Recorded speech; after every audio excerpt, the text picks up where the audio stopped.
What's up, guys? Something a little bit different for me tonight is a decoy review. Not really my style usually. I haven't bought decoys in quite some time, to be honest with you. But last summer, I finally decided I was tired of all my hollow plastic 10-year-old green headgear decoys and sold a bunch of those. I've got a handful of Avian X's I've been hunting over for a couple of years, and I like those a lot better. They've got that rubber coating on them that makes them so much quieter. So I really like the Avian X, except they're expensive. If you've ever looked at them, they're about $110 to $140 per six. So when you're trying to put together 3 or 4 dozen decoys, that can get pretty pricey. So what I wanted to do is find an alternative that still had that rubberized coating, the quiet effect, but also met the budget. And I landed on these guys. So a buddy of mine told me, and I did not know this, that the Academy Sports Game Winner Decoys actually had that same rubberized coating. I think it's the EVA, if I'm correct. Yeah, the EVA material. That's what gives these decoys that pliable, soft, kind of rubber feel. And when you beat them together, they don't make that loud plastic hollow sound, which I really don't like, that plastic sound when you're moving decoys around. So I have no experience with the Game Winner Decoys.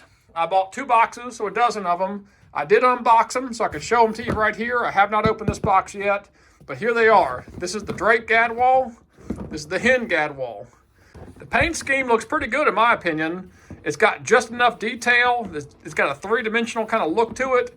Certainly looks realistic, looks like a gadwall. Looks fine to me. You know, when you're talking birds out 50, 60 yards coming in, if they can pick this out to not be a real duck, then I'm probably not going to kill them anyway. But the drakes look good. The hens are okay. They're not very realistic, but they're good enough. My only complaint so far is the size. The hen is significantly smaller than the drake, but without anything for reference here, they probably look fine. But I'm going to show you why I'm not super pleased about the size of these decoys. But the paint scheme I'm good with. That EVA rubberized coating I'm very happy with. They are quiet, and I'm certainly happy with the price. $45 compared to $110. Less than half the price of the Avian X. But let's take a look at the size and see how they compare. I think this is a perfect side-by-side comparison. So let's see what we got here. This is an Avian X blue-winged teal. These two are the Game Winner gadwall. That is an Avian X mallard. So from a size standpoint, you can tell the hen gadwall is not terribly larger than a blue-winged teal.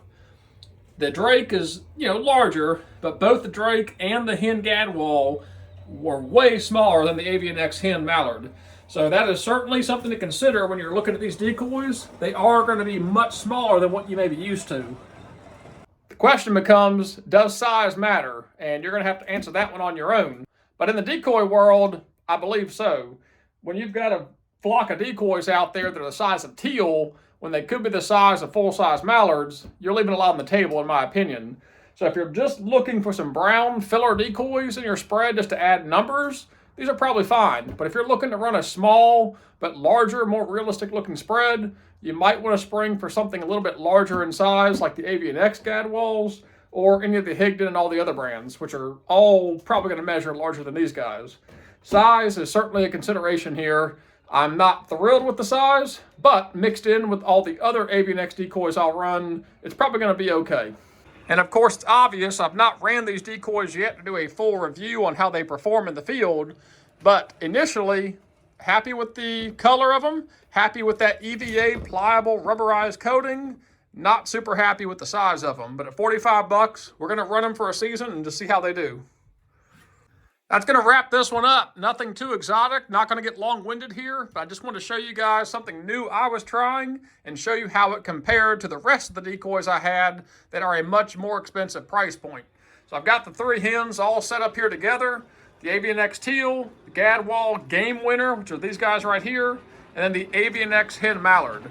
Very substantial size difference, but the coating and the feel and the realism are all pretty comparable. So if you're okay with the size difference, probably a good decoy for you. If you want bigger decoys, you probably do want to go ahead and splurge for the Avian X. Once I've hunted with these, I'll probably do another review and let you guys know how they're holding up at the end of the season. But for now, this is it. Short and sweet. Thank you guys for watching. Catch you on the next one.